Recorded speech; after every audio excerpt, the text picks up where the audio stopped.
No livro do profeta Joel, capítulo 2, versículos 28 e 29, nos é dito que nestes últimos dias o Senhor derramaria o seu espírito sobre os seus servos e nós profetizaríamos, teríamos sonhos e visões.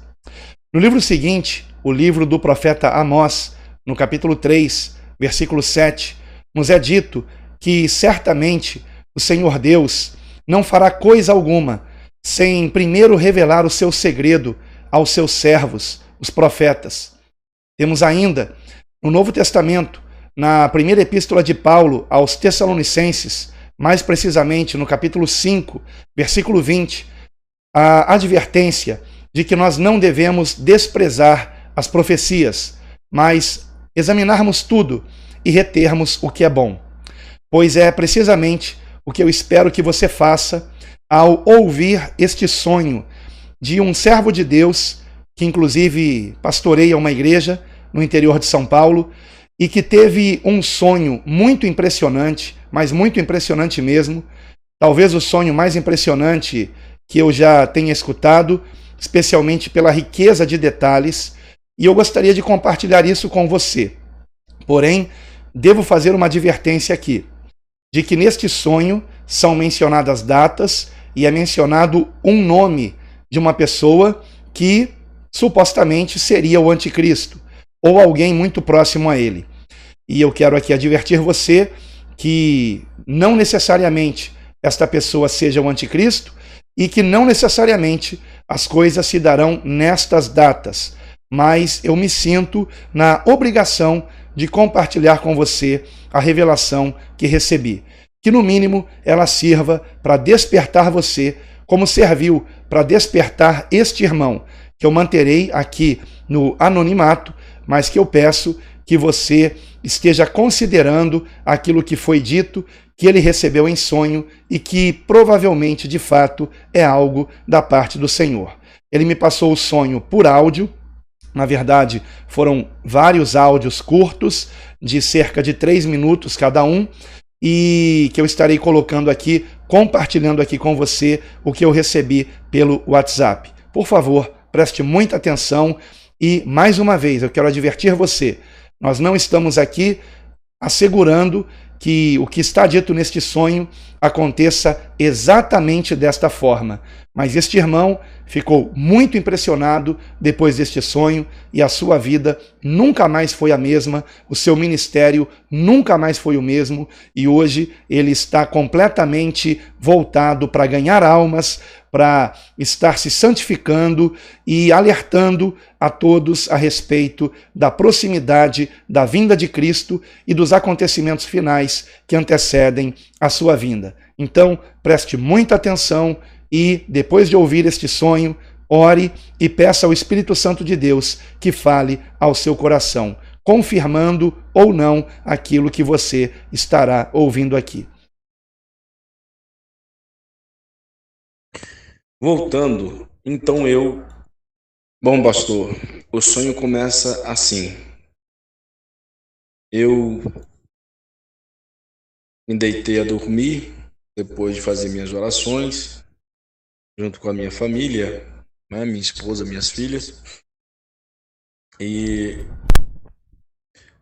comecei a sonhar.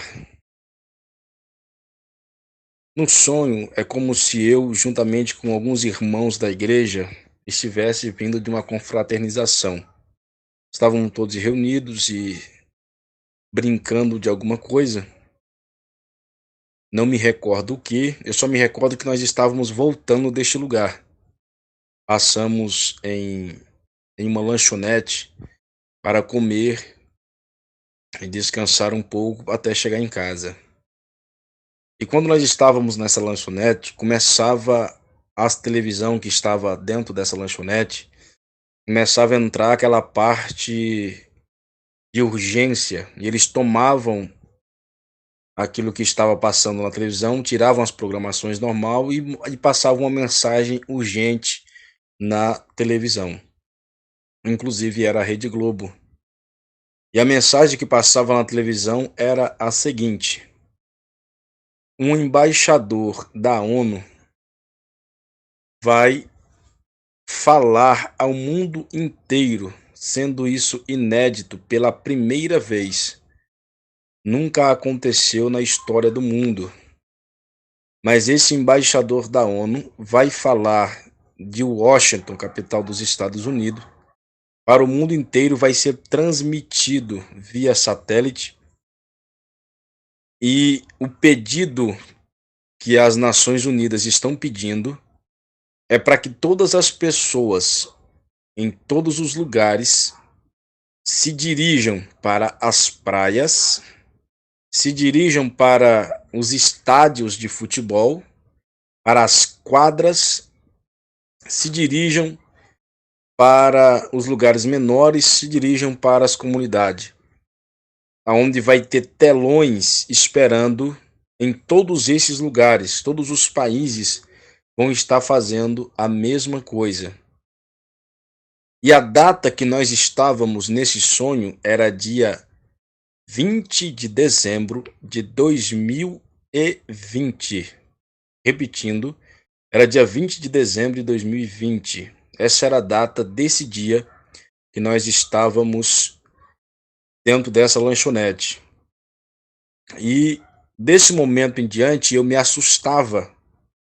Eu olhava para o meu irmão, que também é pastor, e dizia para ele: esse cara só pode ser o anticristo. E se ele não for o anticristo, ele está muito próximo a ele, pois nenhum homem na terra conseguiria falar com a humanidade inteira de uma vez só. Bom, respeitando o tempo de 3 minutos, eu vou tirar e de início de novo. Voltando, então eu me assustei e eu falava para as pessoas que estavam comigo: eu falei a vocês que esse cara era o anticristo, ou é o primo dele. E agora nós não temos mais tempo algum. Nós teve muito tempo para se preparar e nós não nos preparamos. E agora acabou o tempo. Quando eu falava acabou o tempo, eu já saía desesperado. Agora não existe essa tecnologia no WhatsApp. Só que naquele momento eu peguei meu WhatsApp e eu selecionava vários contatos e todos eram pastores e enviava um áudio para todos de uma vez só. Gravava o áudio de uma vez só para todos eles, coisa que hoje não é possível você gravar um áudio para vários contatos. A não ser que você grava e envie para vários contatos. Mas assim, lá era diferente. Eu gravava um áudio para todos os pastores que eu conheci e pedi uma reunião urgente aqui no templo da Igreja Coluna de Fogo. E então, quando era umas 8 horas da noite, nós todos se reunia, coisa de uns 25 a 30 pastores, bem conhecidos e próximos meu, e a gente se reunia para tratar desse assunto. Quando nós nos reuníamos, eu dizia aos irmãos, eu falei: olha, nós não pregamos acerca do anticristo, nós não ensinamos as pessoas sobre o anticristo, e por esta razão nós temos o dever de aproveitar esse resto de tempo que nós temos e fazer isso agora mesmo. E aí o que aconteceu?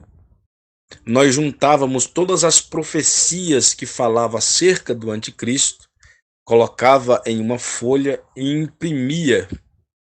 E aqui em São Paulo era como se não só nós, esses 30 pastores que estavam reunidos, mas como se os outros pastores também tivessem reunido, vários outros pastores em outros lugares, em outras localidades.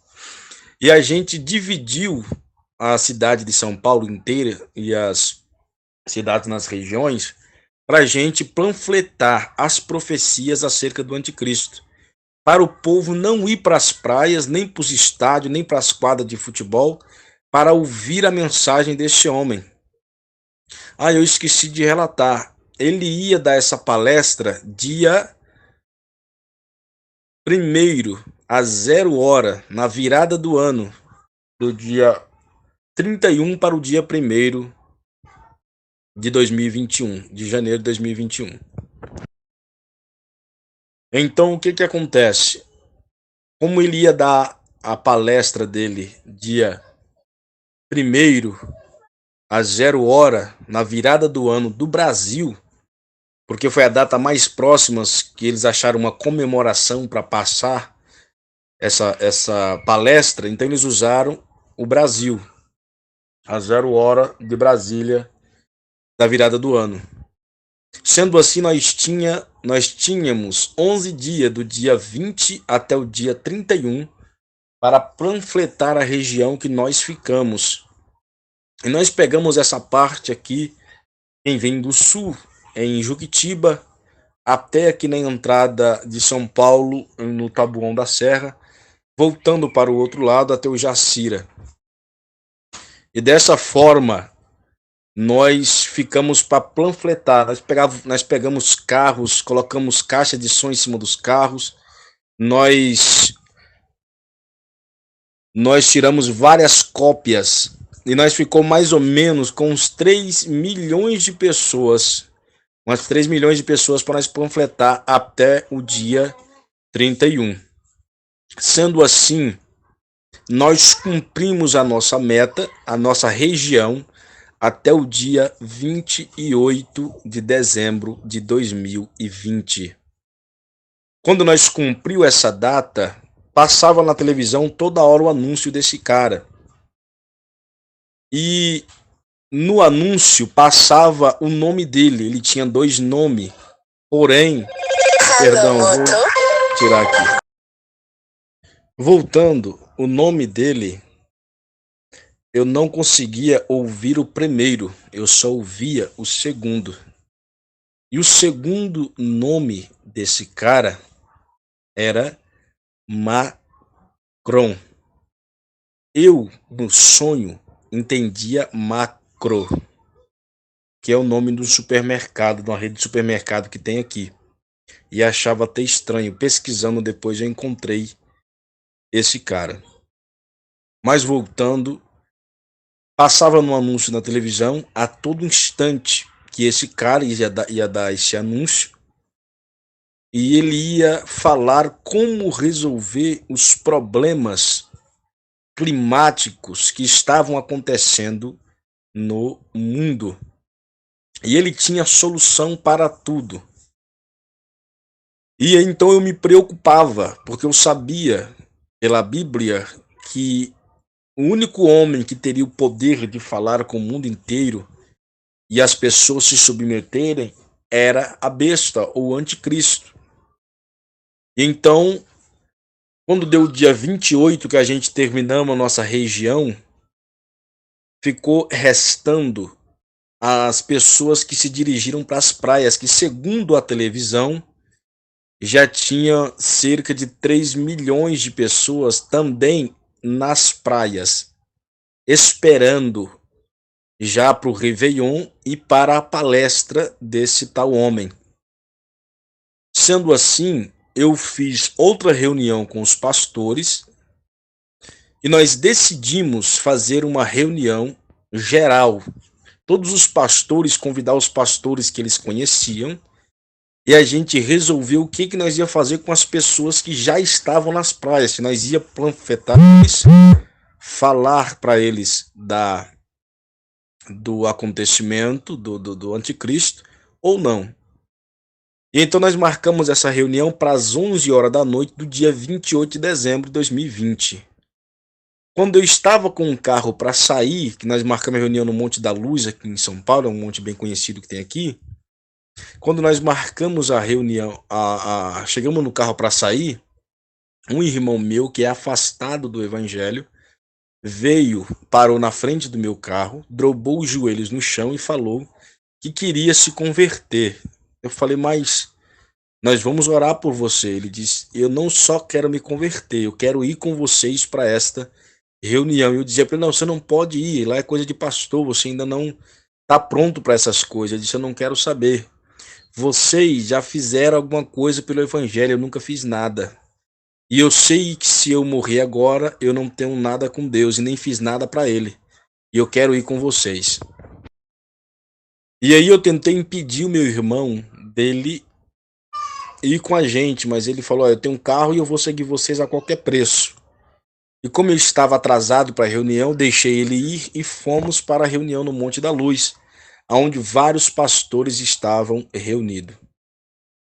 Quando nós chegamos no Monte da Luz, lá é muito grande, a entrada lá, o estacionamento lá é para 2.000 carros, e lá é muito grande. A entrada não cabia gente, e era só homens, e a reunião era só com pastores, embora tinha outras pessoas que não eram pastores, como meu irmão que foi infiltrado sem a gente permitir. Nós descia para o Monte da Luz. Com muita dificuldade nós alcançava o topo do monte, onde eles tinham montado um palanque. E um grande líder religioso aqui de São Paulo, da Igreja Assembleia de Deus de Madureira, o pastor Samuel Ferreira, ele estava em cima do palco e as pessoas perguntavam para ele o porquê que ele tinha feito aquela reunião.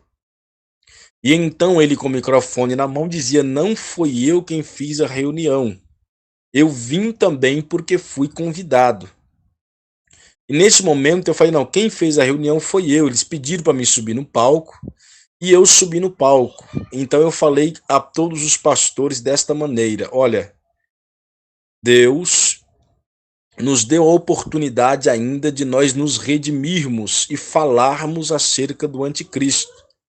Já panfletamos toda a nossa região, todos os pastores já panfletaram as suas regiões, porém ainda tem as pessoas que estão na praia. Eu queria saber o que nós vamos fazer acerca dessas pessoas que já foram para as praias, aguardar o Réveillon e, consequentemente, a palestra desse homem que eu considero que é o anticristo. E assim o pastor Samuel Ferreira tomou a oportunidade e disse: olha, lá tem satanista, lá tem macumbeiro, lá tem gays, lésbica, a comunidade LGBT, lá tem todo tipo de pessoa que já estão aguardando isso, então nós não podemos fazer muita coisa com eles. E se nós nos arriscarmos a for lá, provavelmente nós não vamos voltar. Muitos de nós vai morrer.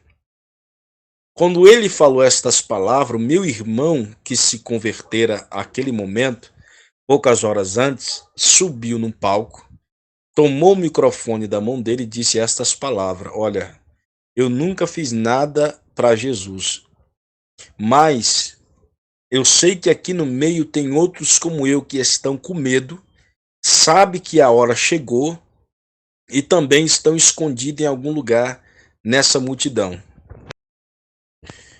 E então eu quero propor que nós, que nunca fizemos nada pelo Evangelho, vá. E se for de morrer, nós morremos. Pelo menos nós vamos saber que fizemos alguma coisa pelo nome do Senhor.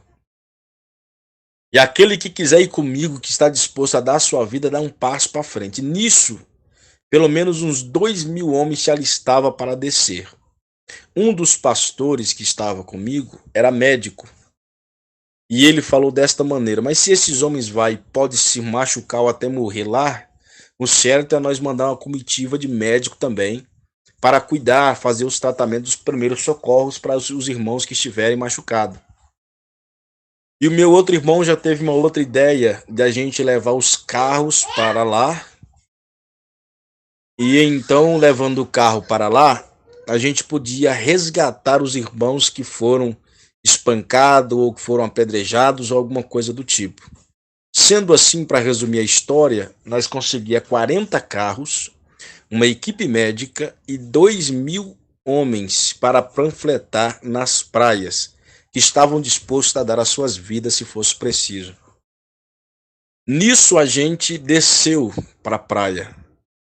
Quando chegamos na praia, nós foi descaracterizado, nós não estamos vestidos como cristãos, nós estamos vestidos como pessoas normais do mundo, nós estávamos vestidos de bermuda, nós estávamos vestidos colocando aqueles brincos de pressão, boné para trás, camisa mais apertada, botamos um som estranho no carro que não era música evangélica e descemos e ficávamos com os carros posicionados na entrada onde estavam as multidões naquele lugar. E aí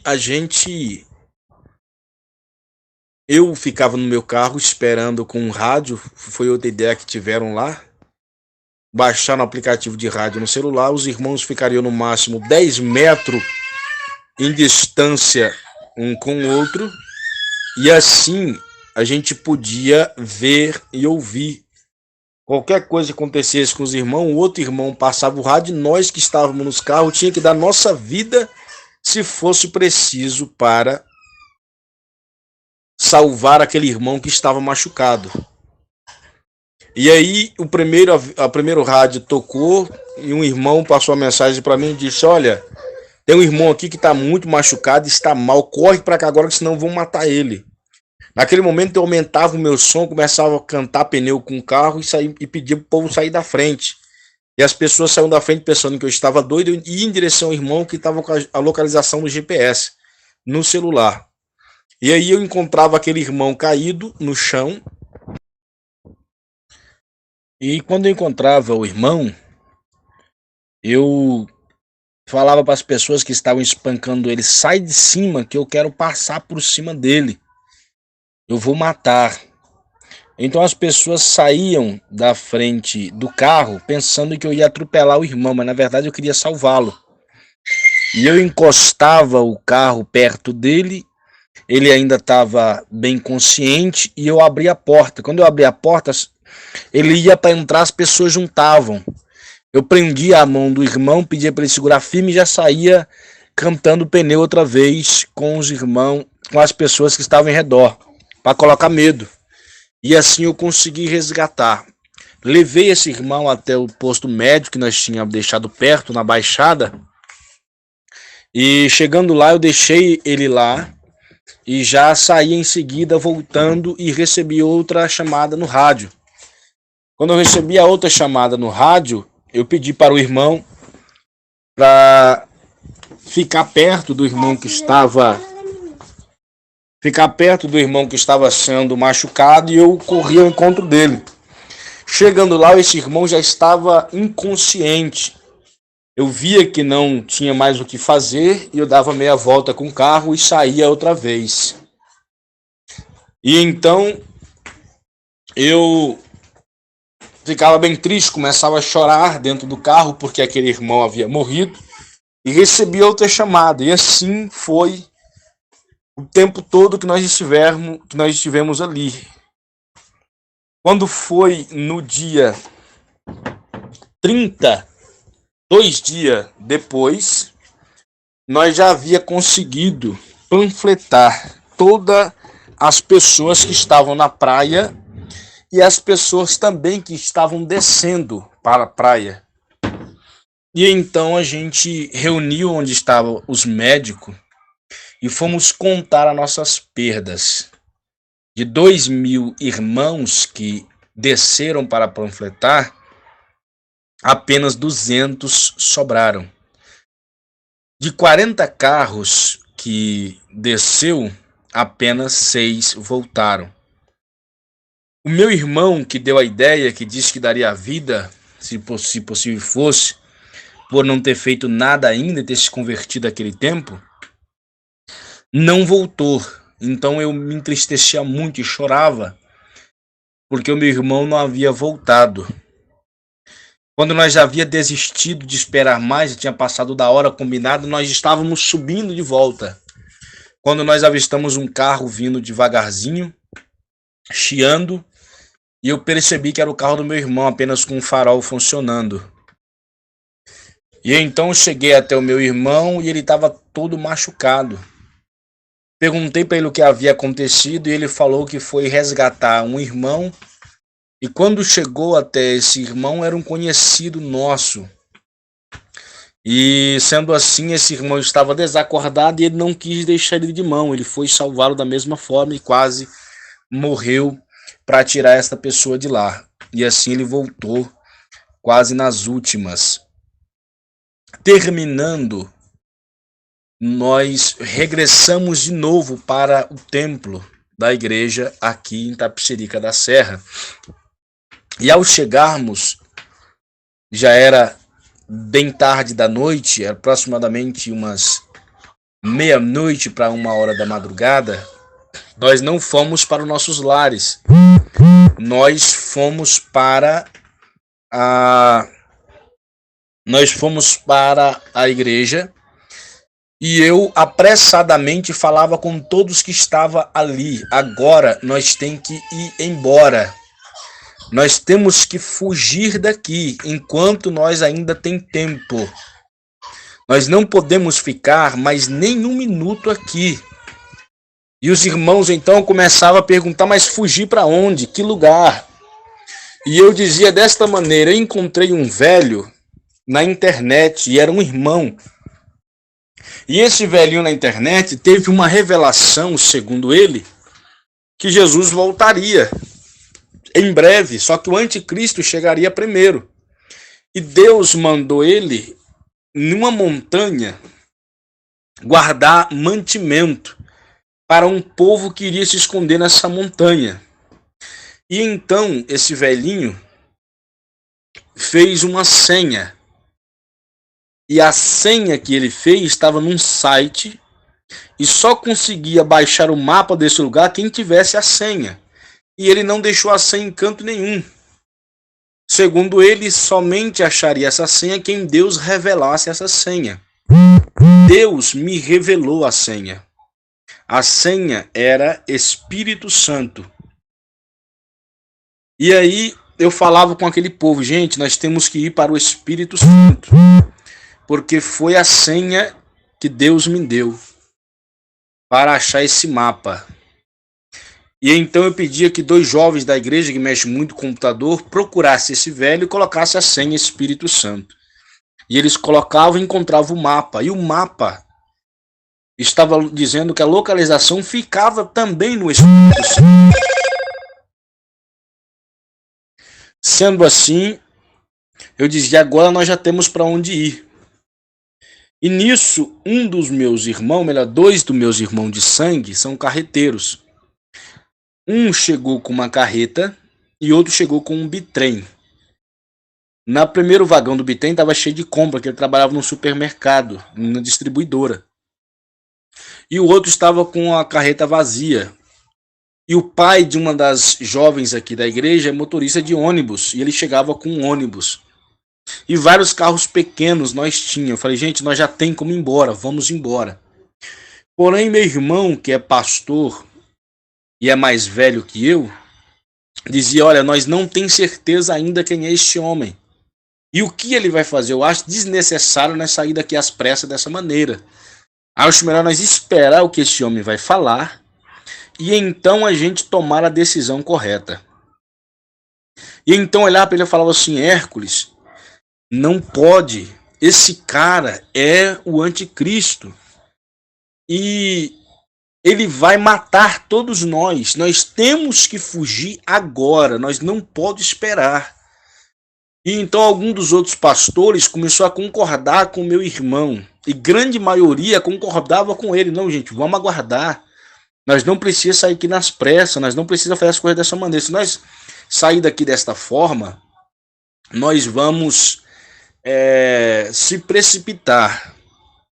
E então, irmão, Deus me deu algo nesse momento, como se na visão eu soubesse que eu havia tido esta visão há 2 anos atrás e eu não tinha feito nada e estava se cumprindo a visão por completo e eu não podia ficar ali. Porém, como a maioria decidiu ficar, eu não podia ir contra eles, porque eu era a minoria. Então eu dizia para eles, olha, por favor, vamos gente, vamos, nós não podemos esperar, hoje ainda é dia 30, nós dorme um pouco, amanhã cedo nós sai, nós vamos ter rodado um dia todo até ele começar a sua palestra. E os irmãos não me deram ouvido, e então eu triste, abaixava a minha cabeça e ficava aguardando a palestra. Todo mundo foi dormir, e quando foi no outro dia, dia 31, que era a véspera do ano novo, nós fizemos outra reunião para todo mundo assistir na igreja, que ia ser às 0 hora. E eu já arrumei todas as minhas coisas, já arrumei dentro de minha casa, deixei tudo pronto. E desta forma a gente se preparou para ouvir a palestra. Então, irmão, contra a minha vontade, nós aguardamos a palestra deste homem. Eu vou cortar os detalhes para diminuir mais, porque é muito tempo. Então, tinha o Réveillon, vinha o estouro dos fogos, e assim que terminava a queima de fogos na praia, dava início à palestra desse homem nos Estados Unidos, em Washington. E era transmitido nas praias, tinha uns dirigíveis e uns barcos, e eles ligavam no outro, o dirigível ficava no céu, e a embarcação na água, e virava um telão. Um telão como se fosse uma imagem holográfica. Não que tinha uma tela real ali, matéria, não, mas era imagem holográfica transmitido por um sinal de luz. Era bem interessante, eu nunca vi isso em outro lugar. E todas as pessoas assistindo, e nós assistindo pela televisão, reunidos na igreja. O que acontece? Quando nós começamos a ouvir o discurso, ele falava muito sobre as condições climáticas, sobre as catástrofes que estavam acontecendo, e explicava o porquê que estava acontecendo. Ele falava dos trilhões de toneladas de lixo que é jogado nos oceanos todos os anos. Ele falava sobre aquecimento global. Ele falava sobre as indústrias de petróleo que estava destruindo o meio ambiente. Ele falava sobre tudo que diz respeito a clima e a natureza, sobre a extinção das espécies, e ele tinha soluções radicais para tudo. Ele dizia: vamos extinguir agora todas as petrolíferas e todos os carros serão substituídos por carros elétricos. Quem não tem a condição para fazer isso agora, faça quando tiver. Mas a partir de hoje, nenhum carro mais poderá rodar com gasolina, com álcool, com óleo, com gás. Tem que ser carro elétrico. Ele falava também que os lixos iam ser limpos dentro da própria casa. E ele já tinha uma máquina que o esgoto purificava a água, e todos os lixos iam para essa máquina que era em outra parte e era reciclado. E ali se fazia várias coisas, inclusive adubo orgânico com os lixos, com os restos de comida. E era só que, pulando essa parte para a gente não deixar a conversa grande demais, o que acontecia? Ele terminava depois de aproximadamente umas 2h30, 3 horas de palestra. Ele terminava a palestra dele e ele dizia desta maneira: agora nós podemos fazer e vamos fazer tudo isso, mas nós ainda temos o último problema a resolver. Cada cidadão do mundo existente hoje será um soldado desse exército, o exército da nova ordem mundial. Ele dizia: todo aquele que não quiser cumprir as leis e as regras que serão impostas, poderão ser mortos por qualquer um de vocês que querem seguir as regras para mudar e salvar o nosso mundo. Ele dizia: o retrocesso da humanidade até hoje chama-se um povo chamado cristão. Então todo cristão que não renunciar à sua fé e aceitar os termos que serão impostos a partir de hoje, vai ser morto. Quando ele falava essas palavras, vai ser morto, e vocês têm até o dia 10 de janeiro de 2021 para executar esse plano e nós colocar em ação o resto dos planos que a gente ainda temos. Eu desligava a TV, olhava para os irmãos e dizia: vocês querem ouvir ainda mais o quê? Já não foi o bastante agora nós estamos nas mãos desses caras e nós deveria ter ido embora quando tivemos a chance. E ali algumas pessoas se desesperavam, algumas pessoas começavam a chorar e eu dizia, olha, não adianta mais chorar.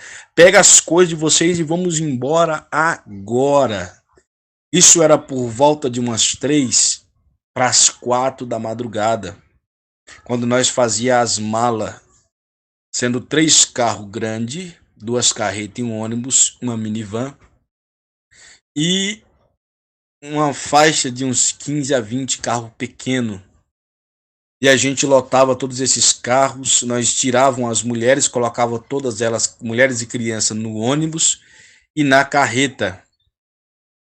E os homens iam dentro dos carros fazendo tipo de patrulhamento. E nós dividimos esta viagem em 3 grupos, para não ficar todo mundo junto e se for pego, ser pego todo mundo. Nós dividimos 3 grupos, cada grupo com um dos carros grandes e cada carro saiu na frente.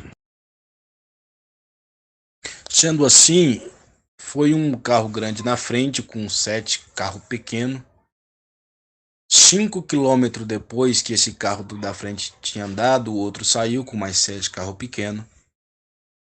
E o restante 5 quilômetros depois foi com outro carro. A gente usou essa técnica para, caso algum de nós fôssemos pegos, outros poder fazer alguma coisa. Todos nós estávamos com rádio transmitido pelo celular. E então nós saímos de madrugada na madrugada do dia 1º, por volta das 4 da manhã, em direção ao Espírito Santo, com o mapa que a gente havia pegado na internet através desse velhinho que eu falei um pouco atrás. E andemos aproximadamente uns 300 quilômetros, nós cortávamos os guardas, meus irmãos é carreteiro, eles sabiam desviar uns postos policial. E depois que nós rodamos os primeiros 300 quilômetros, o carro de trás, que foi o ônibus com as mulheres e as crianças, foi pego. E então o motorista mandava um sinal de rádio e dizia, olha, acabamos de ser pego. E peço a vocês que não voltem, porque eles são muitos. E não sei o porquê, mas eles não estão amigáveis. Quando essa mensagem chegava para mim, eu já virava o carro dizendo, vamos voltar. Minha esposa e minhas filhas estão lá.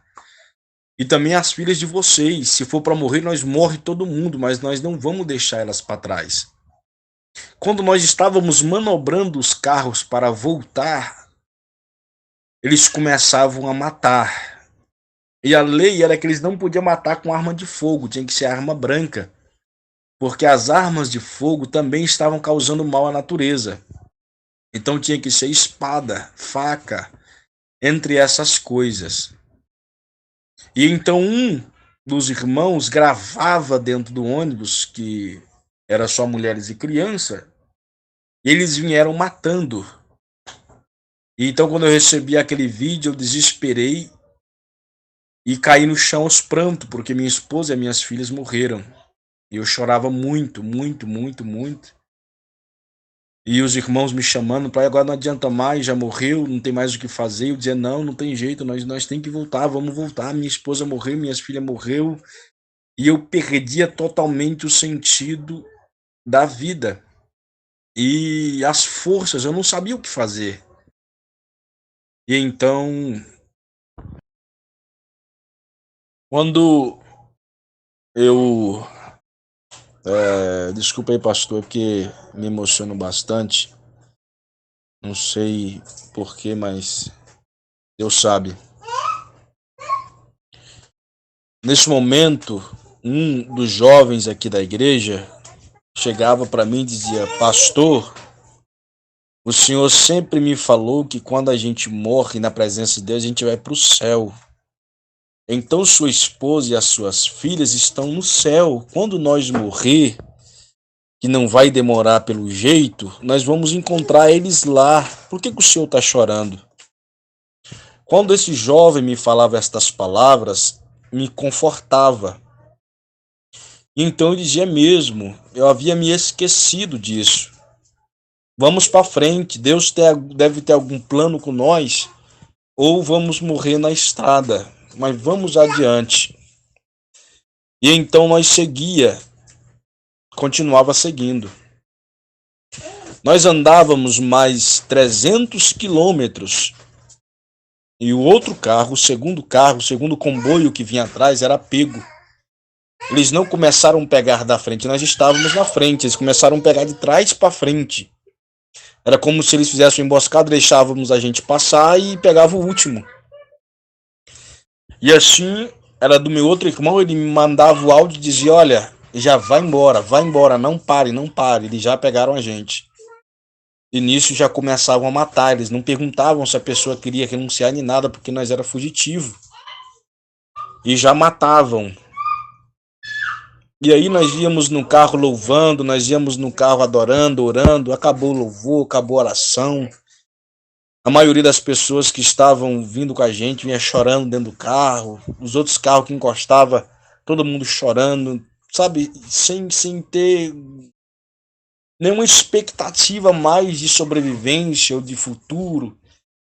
E as pessoas, agora todo mundo ligado em Deus, preocupado com a sua salvação, muitos pedindo perdão e era uma agonia, pastor, que eu sinceramente nunca havia vivido. E essa experiência para mim foi muito profunda, porque até hoje eu ainda sinto quando eu começo a falar desse sonho. E então nós continuamos, depois que esse carro do meu irmão foi pego, nós continuamos e andamos mais 300 quilômetros, completando 900 quilômetros de viagem. Bom, abençoado, voltando à visão, já consegui me recompor, estou bem melhor. Quando nós completamos 900 quilômetros de estrada de asfalto de pavimento, poucos pedaços que a gente cortou por estrada de terra para cortar dos guarda, a gente terminou o asfalto, né, o pavimento, e agora tinha mais 600 quilômetros para rodar em estrada de chão, de barro. 300 quilômetros nós conseguimos andar com a carreta e os carros. Porém, ao fim desses 300 quilômetros não andava mais carro nem carreta, só moto e cavalo ou a pé. Era como se fosse uma subida e muito cascalho, pedra. E no pé dessa subida, dessa serra, não era muito íngreme, dava para subir sem muito esforço, tinha uma pequena aldeia, uma pequena cidade, tinha casas de concreto, de barro, de bloco e algumas de madeira. Então era uma pequena vila, toda destruída, essa pequena vila. E como se tivesse uma guerra acontecido naquela vila, pedaços de casa, de telha, de muro, escrombro, é uma guerra mesmo. E pedaços de pessoas, braço, perna, cabeça, uma coisa horrível. E a gente começou a andar por dentro daquela vila para ver se tinha sobrevivente. Começamos a chamar as pessoas. Tinha pessoas machucadas no chão, vivas ainda. E quando a gente entrou naquela vila, saiu mais ou menos umas 60 pessoas dessa vila que ainda estavam vivas. E uma senhora mais de idade veio até mim e disse, meu filho, o que está acontecendo? E eu dizia, mas como assim? A senhora não sabe o que está acontecendo? Ela não, começou a cair umas coisas aqui na cidade. Eu falei, mas o que destruiu a cidade? Ela disse, então, meu filho, umas bolas de ferro que cai do céu, explode no chão e elas destroem tudo. Eu dizia, mas como assim? Não tem fogo aqui? Ela dizia, não, mas não tem fogo. Elas são umas bolas de ferro e elas caem no chão e elas estouram.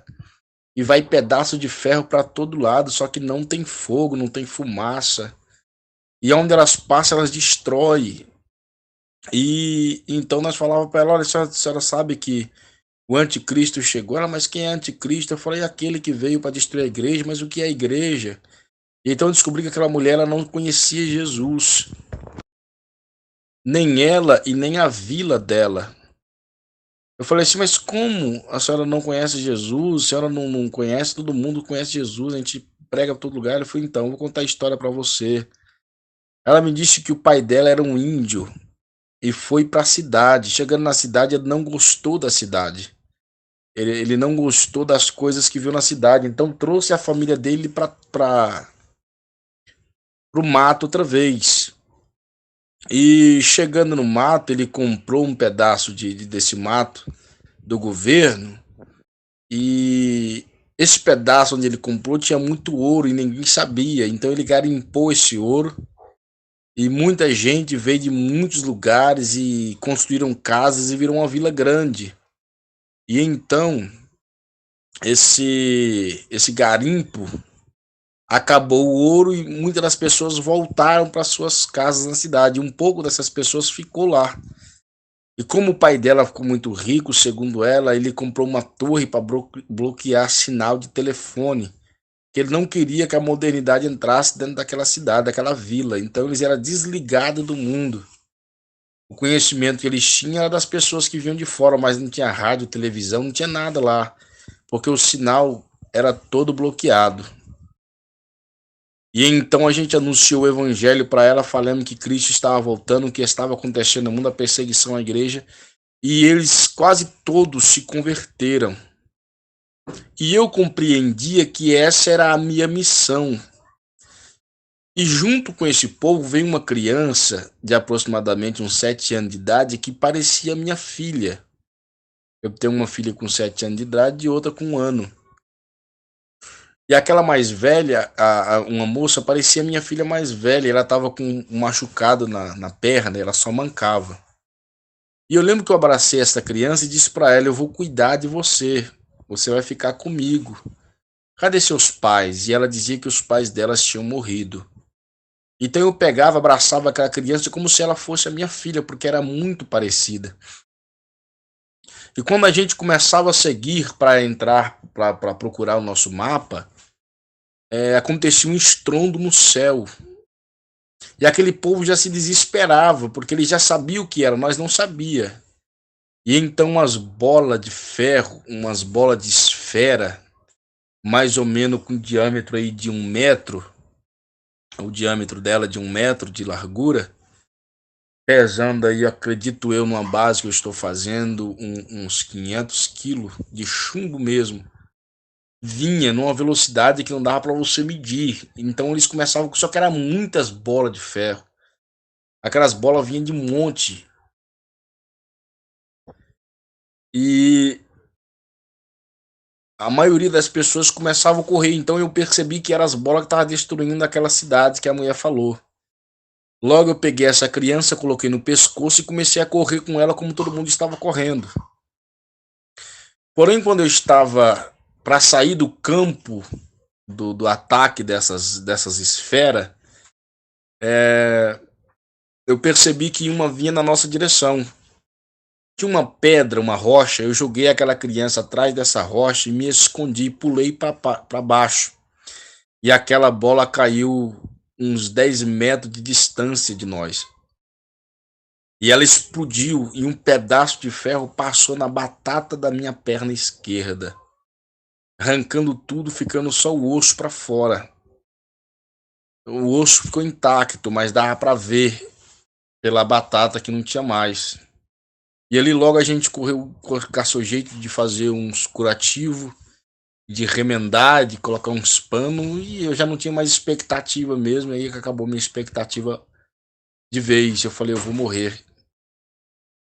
E aí então a gente, todo mundo andando, muita gente morreu nessa hora, a gente andando, continuamos andando, ficou apenas 3 mulheres vivas da nossa família que veio na viagem, que foi minha mãe, a minha cunhada e a minha sobrinha que veio na bolé do caminhão do meu irmão, que foi o primeiro caminhão que a gente estava. Os outros 2 foi pego, o caminhão e o ônibus. E então Mais uma vez, passado umas meia hora, aquelas bolas apareceu. E todo mundo saiu correndo, só que dessa vez eu não podia correr muito, porque minha perna tá machucada e a da criança também, eu tava com ela no pescoço. Eu coloquei ela do lado da mãe e nós começamos a correr mancando, nós dois.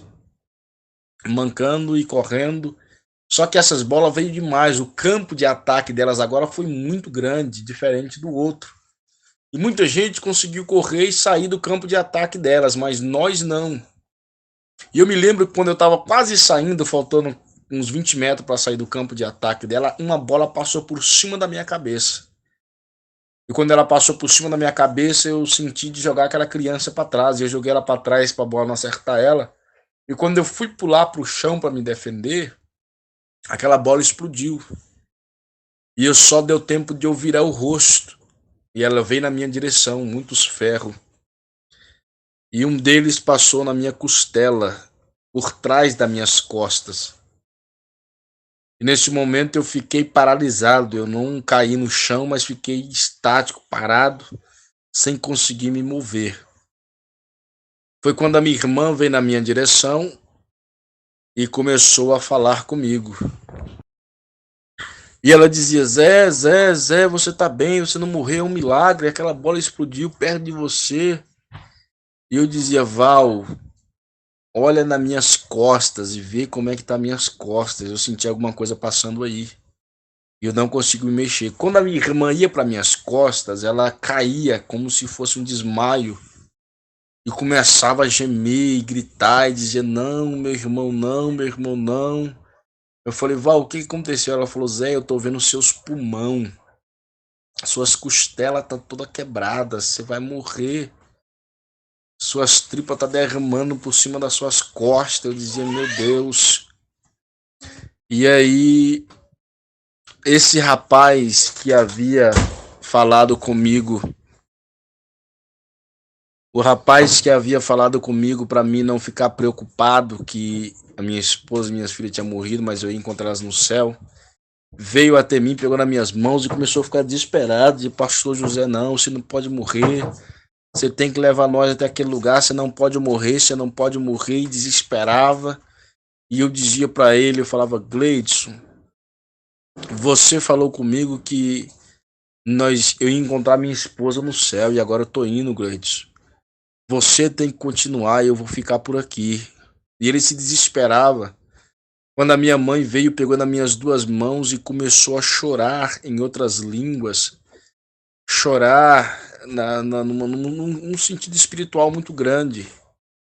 E nessa hora o meu corpo começou a tombar, meu corpo de carne, mas o meu corpo espírito ficou pegado nas mãos dela. E então houve uma explosão de luz. Muito forte, como se fosse um flash de máquina de fotográfica, aumentado 1000 vezes, e aquela explosão de luz pegava nos meus olhos, e eu dava um impulso para cima, como se eu estivesse subindo. E nessa hora eu soltava a mão da minha mãe e começava a subir, como se estivesse indo para o céu. E uma alegria começou a brotar em mim, um peso, uma leveza começou a nascer, e aquela coisa linda. Eu fui subindo devagar, até que um certo ponto eu travei e não conseguia subir mais. E eu começava a fazer força para subir e eu estava parado, eu não conseguia me mexer. Foi quando eu senti que eu estava descendo ao invés de subir. E nesse momento eu comecei a desesperar: não, mas eu não posso descer, eu tenho que subir. E uma agonia muito grande, aquela força que eu fazia para subir, eu não conseguia subir. Foi quando eu vi outra explosão de luz. Naquela outra explosão de luz eu dava mais um impulso para cima. E aí aquele peso saía e eu continuava subindo devagarzinho outra vez. E num certo momento, mais uma vez eu travava, não passava daquele outro lugar. E então eu começava a descer outra vez devagar. E fazia força, eu fazia muita força como se eu quisesse voar, mas eu não conseguia voar. E então eu travava e devagarzinho eu comecei a descer como se um peso imenso pegava nas minhas pernas. Eu não via nada, mas sentia um peso que eu não podia suportar. Então eu começava a descer. E nesse momento o meu espírito começava a chorar e eu não sabia por que eu estava descendo. Se eu tinha que subir como salvo. E nessa hora houve uma outra explosão de luz. E nessa outra explosão de luz eu acordei, pastor, com os braços e as pernas para cima, estirados para cima, deitado na cama, duro, travado, como se tivesse congelado. Virei de lado, caí da cama, demorei para recuperar os movimentos do meu corpo. E só conseguia chorar, chorar, e eu tentava acordar minha esposa, ela não acordava. Eu tentava gritar e não conseguia, e desesperado, não, eu tava morrendo, e por que que eu não tava subindo? E aquela coisa, aquela agonia, e eu sacudia minha esposa e ela não acordava. Foi quando eu levei um choque e eu caí na cama já desmaiado. E vim acordar de novo, era 9 horas da manhã. E quando eu acordei, eu contei o fim da visão para minha esposa, porque ela estava indo trabalhar. Levantei, fui atrás do meu irmão, contar para ele, não achei, saí caçando irmãos por todo lugar, porque eu precisava contar esse sonho.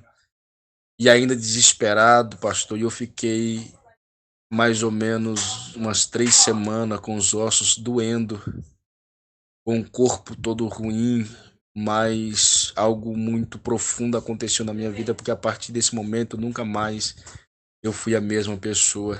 Deus trabalhou no meu ser, eu me desprendi da terra, acabou minha vontade de construir, de ter, de possuir. De uma casinha vendi, a gente investiu na obra e agora a gente estamos com um projeto que Deus nos deu de uma comunidade cristã fazendo a obra do Senhor. E graças a Deus o Senhor mudou totalmente o conceito da minha vida evangélica cristã. Amém. E este sonho foi dia 15 de outubro do ano passado, de 2017.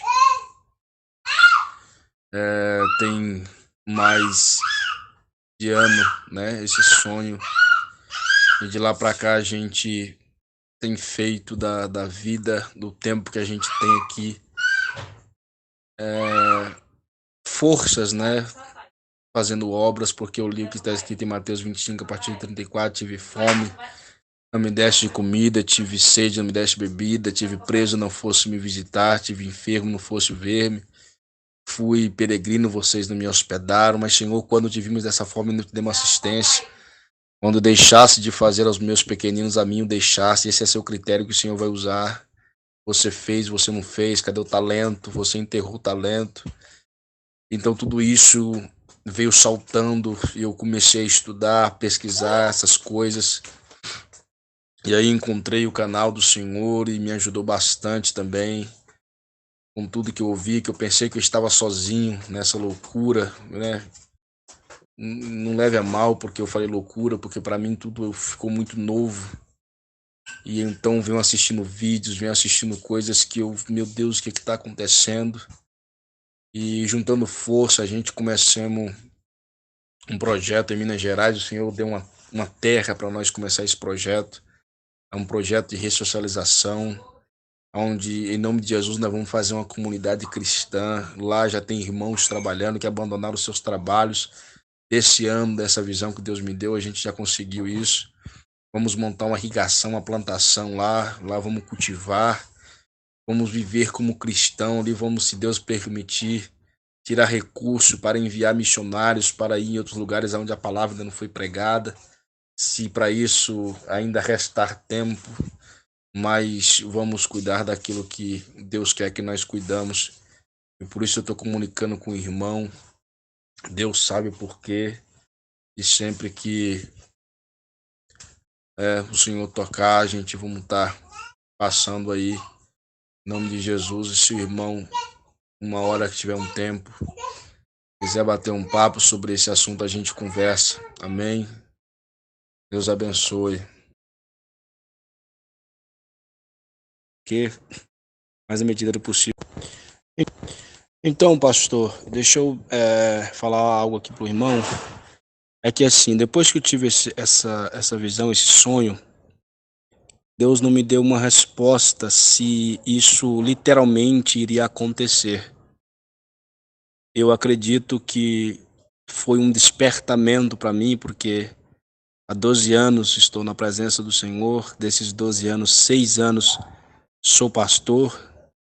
Então isso para mim foi um grande despertamento, e só que eu comecei a me preocupar com algumas coisas. Tipo, depois que comecei a pesquisar Emmanuel Macron, vi a Agenda 21, né, o COP 21, que ele estava querendo fazer, e tudo isso encaixava perfeitamente. Eu não conhecia esse homem até esse sonho, nunca tinha ouvido falar desse homem. E então tudo ficou muito complicado, porque muita gente apontando ele como anticristo, aquela coisa toda. Eu falei, meu Deus, mas como pode? E eu lembrava da feição dele também no sonho. Inclusive eu assemelhei ele com aquele ator de filme antigo que eu gostava de assistir, o Van Damme. A aparência, para mim, quando eu pesquisar, eu me lembrar. E foi o que eu encontrei. Então, se eu não tive resposta se isso era algo literal, ou se foi mais mesmo por despertamento, mas me despertou. Hoje eu sou uma nova pessoa, né? Eu queria compartilhar isso com o irmão, creio que Deus tinha algo com esse negócio ainda, não sei o quê. Mas na medida do possível, peço que o irmão nos mantenha informado também com os vídeos que eu vou estar acompanhando no canal.